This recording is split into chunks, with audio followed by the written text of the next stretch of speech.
Welcome to MEPS International Speaking of Steel podcast.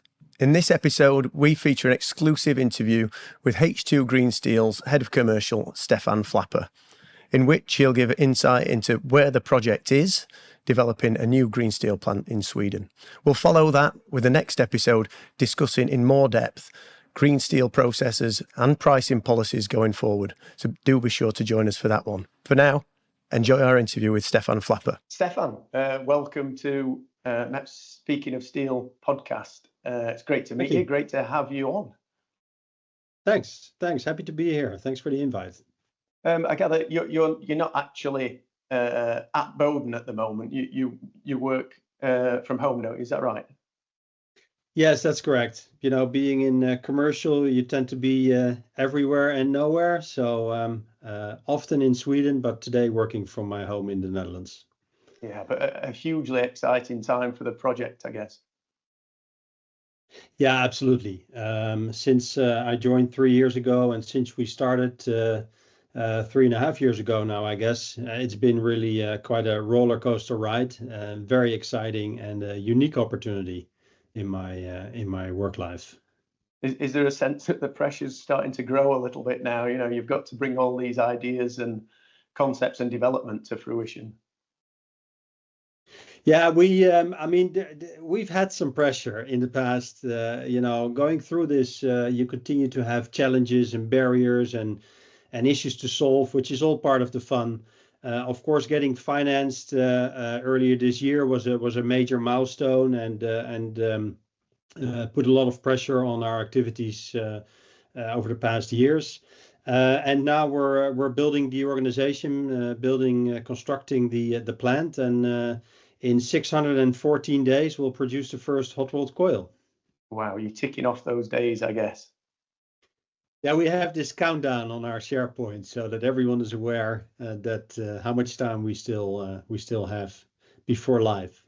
I can imagine the tension is growing. It's as nerve-wracking as it is exciting. But listen, the Speaking of Steel audience undoubtedly will want to learn a little bit more about the H2 Green Steel product, the project itself, and how it's progressing. I wonder, could you initially sort of just sketch out briefly the steelmaking process that's going to be adopted by H2 Green Steel?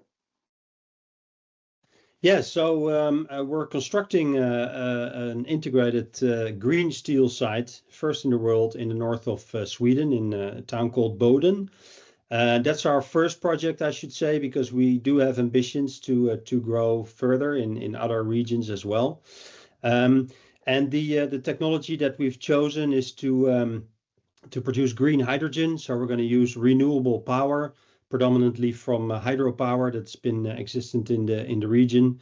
And with that renewable power, we will make green hydrogen. Use the green hydrogen in a DRI tower, direct reduced iron tower, to reduce iron ore pellets to hot DRI. And we will also have the capability to produce HBI, hot briquetted iron, green iron, for external sales or stock keeping. And then the hot DRI will feed into our EAF process, adding scrap and then producing hot rolled coils through a CSP process, so casting and rolling in one line. And next to that, we will also then invest in further downstream processing, so pickling, cold rolling, and galvanizing capacity. Okay, so have you sort of wrapped up the entire supply chain there? Is there anything that you're bringing into the steelmaking process from external sources? So the key raw material, of course, is the iron ore pellets that we use in the DRI process, reducing that. And then, of course, other alloys and other raw materials like limestone and other materials and alloys that we use in the steelmaking process. Yes. You've got a plentiful supply of hydrogen for the plant at Boden, by the sounds of it. Are there any plans that you might actually produce enough to supply other businesses or supply externally at any point? So the plan is that we'll use the full capacity of hydrogen in our DRI process with a direct connection, actually. So all the hydrogen will be used in our DRI process. Okay. So at this stage, I mean, we talked about the excitement and the countdown to production. How is development of the plant going in Boden? How progressed are those operations? Yeah, we're making good progress, really in all areas, in building the electrolyzer, the DRI, steel, and infrastructure around it, and other what we call balance of plant, so other facilities around it. We started 2 years ago when we had our temporary environmental permit to start construction. So in the summer of 2022, we really kicked it off with groundworks, really preparing the site for our construction. Of course, still on a limited budget because we weren't financed yet. About a year ago, we started with piling, then foundations and raising steel structures since the end of last year. And if you see the site today, it really becomes a construction site with several steel structures showing the shape of buildings, many different contractor offices, roads, and lots of activity. Today we have over 400 construction workers on site every day in different areas. And of course, that also requires other facilities like transport to bring the workers to the site. They need space to change. We need some local offices and even housing in the area. So we're constructing temporary housing projects in the region. So that the construction workers also have a decent standard of living when they work on our site. Another interesting milestone is that a lot of progress has been made on the infrastructure and connecting the site. It's about a 3-kilometer stretch to connect the site to the main rail corridor. So we'll have rail access where we intend to bring in raw materials and take out steel coils and HBI to our customers. Okay, the full infrastructure being developed there. I've seen some very impressive renderings of the site. You could be forgiven for thinking it was already complete, but it sounds like there's an awful lot of activity still going on. Yeah, there is, and now it's really every time I'm there, every couple of weeks, it really shows progress.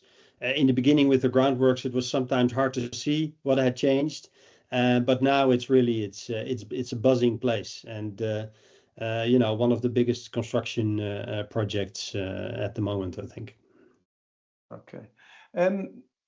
We've already seen, that there's been a lot of coverage and, as you can imagine, interest in the H2 Green Steel project across the European sector. We've seen that you've already secured a number of customers keen to buy the product.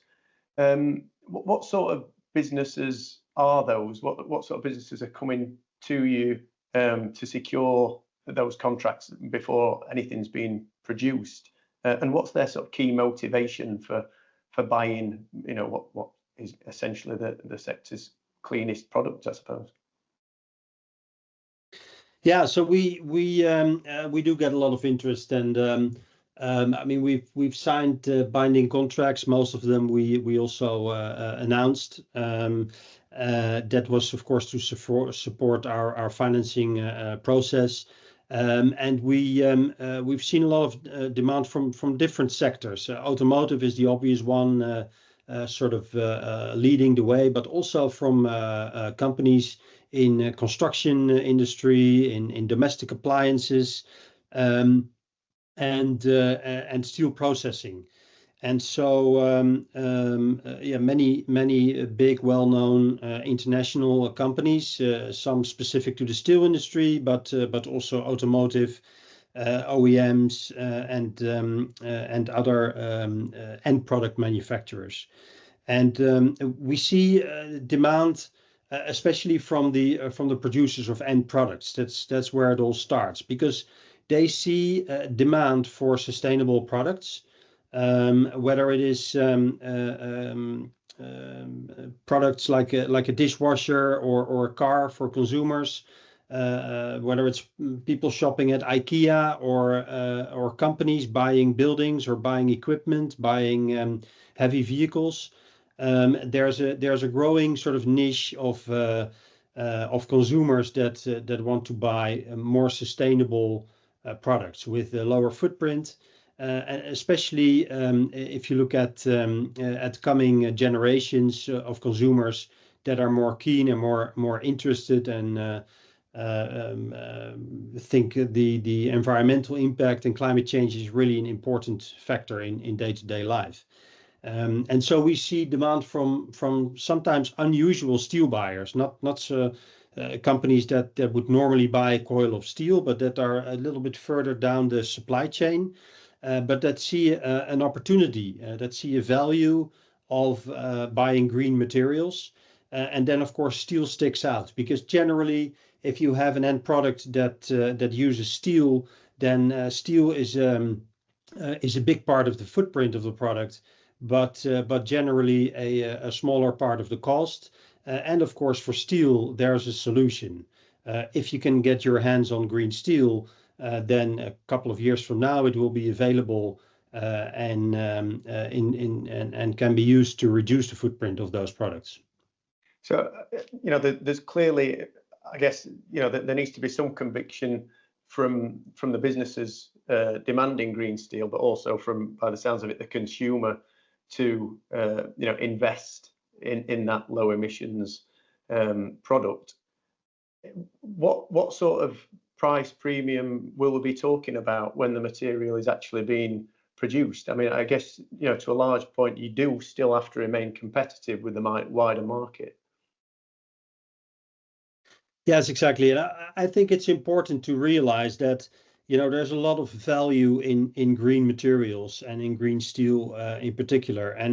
And we see that the value of the green steel is really about how can it be used to decarbonize those end products, whether it's a building or a consumer product. And there's demand driving that. Of course, it needs some hefty investments in the industry to transform to green steel.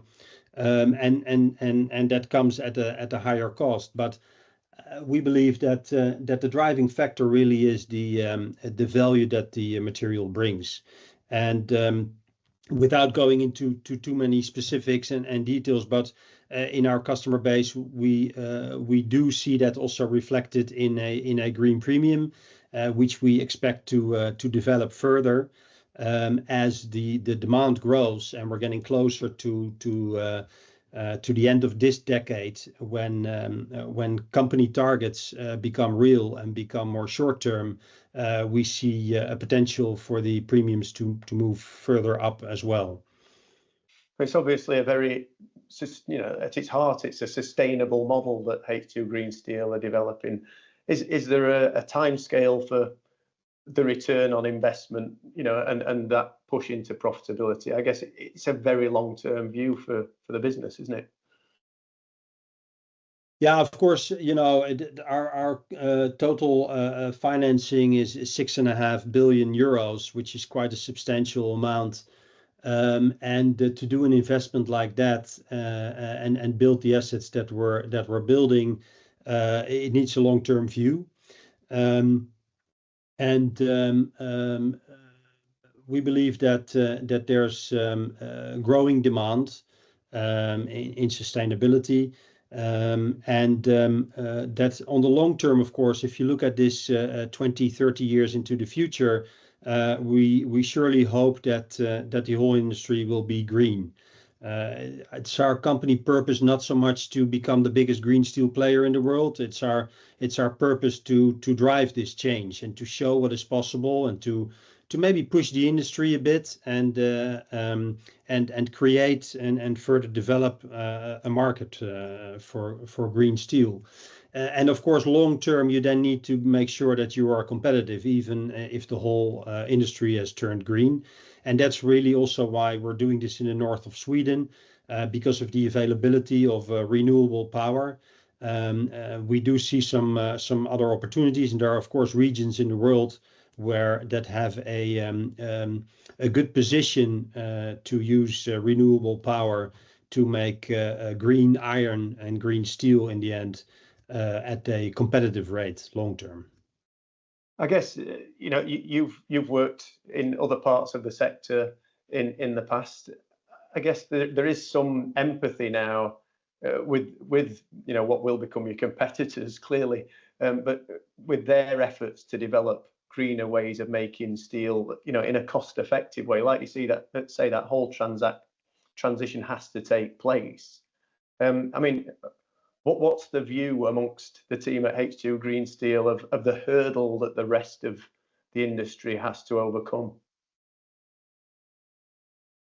Yeah, so I mean, we applaud all developments and all improvements. I think this, it's a major transformation that the industry needs to go through.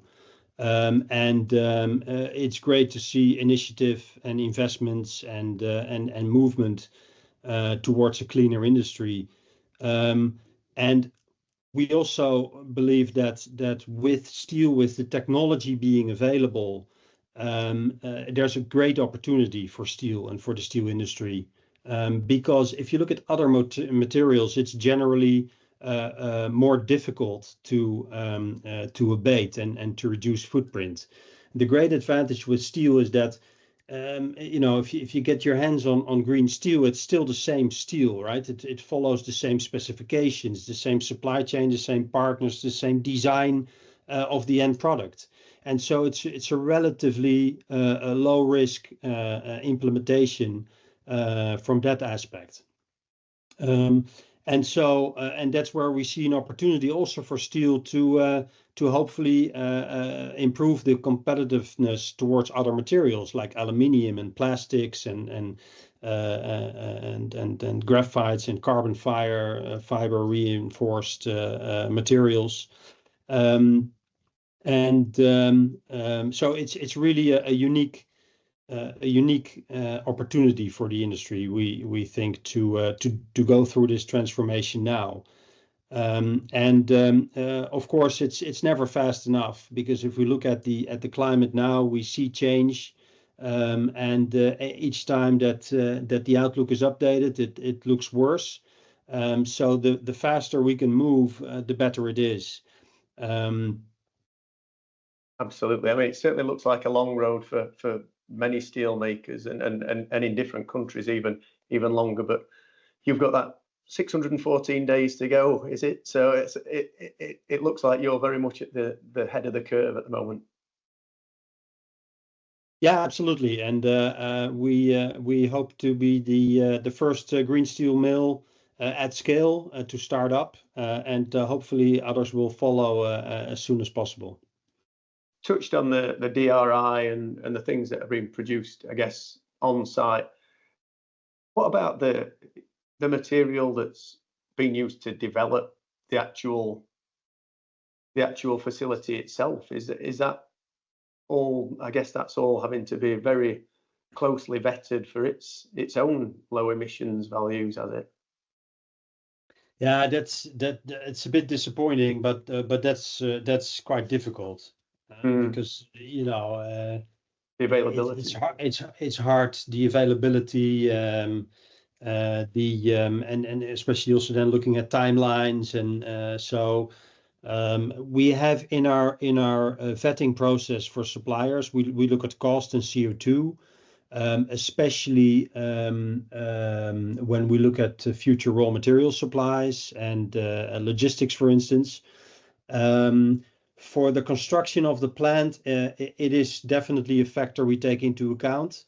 But we also know that the sooner we get our plant up and running, the sooner we start abating steel. So if you look at sort of like the payback of the CO2 we invest in the site, the payback period is so short that you know, sometimes you take a decision, you know, shall we go for maybe a longer lead time, a bit more risky, slightly CO2 lower CO2 option, or do we go for the safe bet?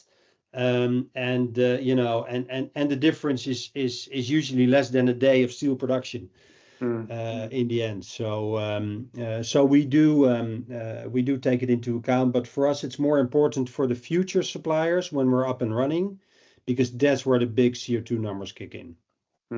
And you know, what particular are the contributors, and how are you mitigating that? So we have it starts in our vetting process, where we really look at costs and CO2 before we onboard new suppliers, new partners. But we also look at more than CO2, other ESG aspects like biodiversity, water usage, human rights. So what we do is then when we start working with suppliers, we work with them on sustainability risks and how can we mitigate certain risks, how we can we drive them to invest in improving on those items and on CO2 footprint.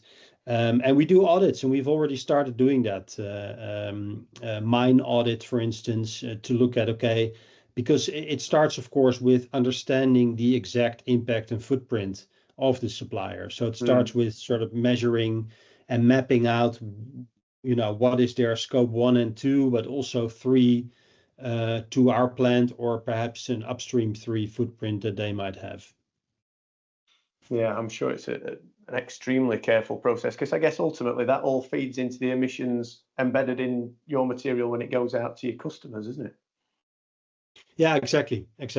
And you know, the use of iron ore pellets, of course, that has a footprint, and some of the other alloys. These are the bigger tickets in our remaining footprint. And when I say bigger, I mean we're talking about a scope 1 and 2 footprint of less than 200 kilograms. So in the bigger scheme, it is small.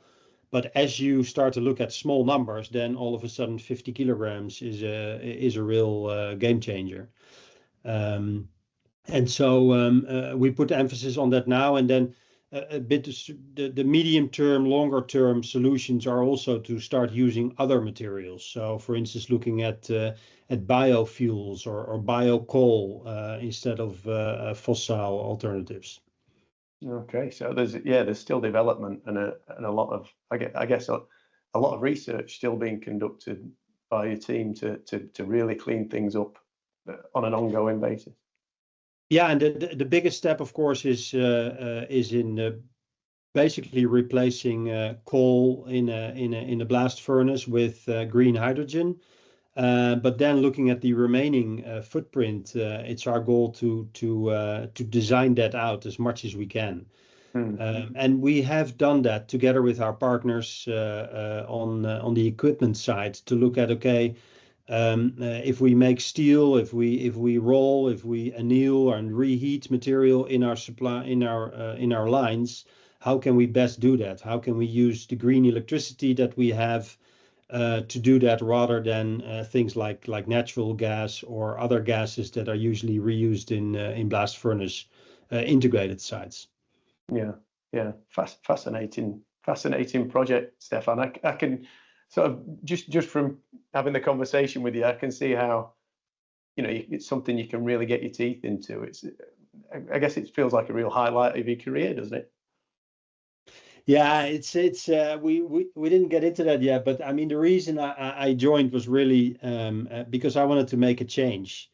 You know, getting more interested in climate change and impact on the environment and CO2 levels in the future. I have 3 kids, and I just realized that I want them to be proud of what I've achieved when I retire.